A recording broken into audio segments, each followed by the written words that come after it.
cishqi ruuxa garan waayey baan la cajabayaaye waa shay cindigu doonayo ugatay laabtiiye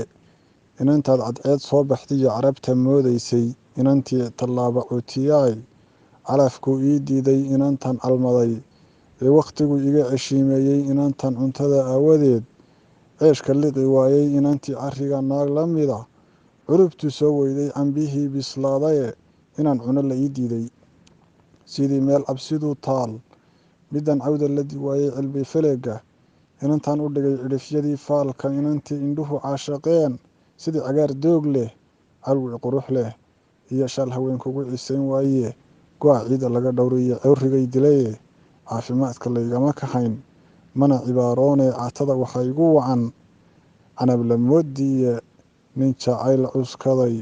waa hubaal inuu cataabaaye caddaan iyo madow dunida waa la ictiraafaa. Golaha abwaanada afka iyo dhaqanka shanta Soomaaliya iyo Farax Gure.